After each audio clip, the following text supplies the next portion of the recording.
Friends, நேற்று வந்து பார்த்திங்கன்னா கடைவீதி போய் பாசிப்பயிரெலாம் தட்டைப்பயிரெல்லாம் வாங்கிட்டு வந்துட்டேன். இதை வந்து பார்த்திங்கன்னா அப்படியே நம்ம ஸ்டோர் பண்ணி வச்சோம்னா ஒரு 2 மாதத்துலேயே வண்டு விழுந்துடும். இதை வந்து பார்த்திங்கன்னா லைட்டாக வறுத்து வைக்கணும். பாருங்கள் எப்படி வறுக்குதுன்னு சொல்கிறேன்.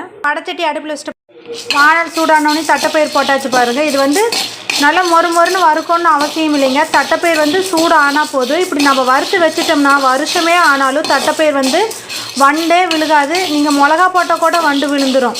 வறுக்காமல் நீங்கள் மிளகா போட்டு வச்சாலும் வண்டு விழுந்துடும். இந்த மாதிரி லைட்டாக தட்டைப்பயிர் சூடாகுதானே வறுத்து வச்சிங்கன்னா சூப்பராக இருக்குங்க. வருஷமே ஆனாலும் வண்டு விழுகாது. நீங்களும் ட்ரை பண்ணி பாருங்கள். இது லைட்டாக சூடாகுதானே வறுத்துக்கலாம்.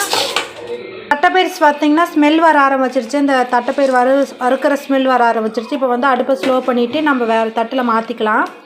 இந்த மாதிரி ஒரு அகலமான தட்டில் வந்து நீங்கள் போட்டு நல்லா ஆற வைங்க. ஆற வச்சு தான் ஸ்டோர் பண்ணணும். வறுத்தோடனே அப்படியே ஒரு சம்பளத்தில் போட்டு ஸ்டோர் பண்ணி வச்சிங்கன்னா உடனே ஹீட்டுக்கு வந்து வேர்த்துரும். சீக்கிரம் வண்டு விழுந்துடும். நல்லா ஆறணும். ஆறட்டும். அதுக்குள்ளே வந்து பார்த்திங்கன்னா நம்ம பாசிப்பயிர் வறுத்துடலாம். பாசிப்பயிறு, தட்டைப்பயிறு, கொள்ளு 3 கம்பல்சரி நான் வறுத்து தான் வைப்பேன்.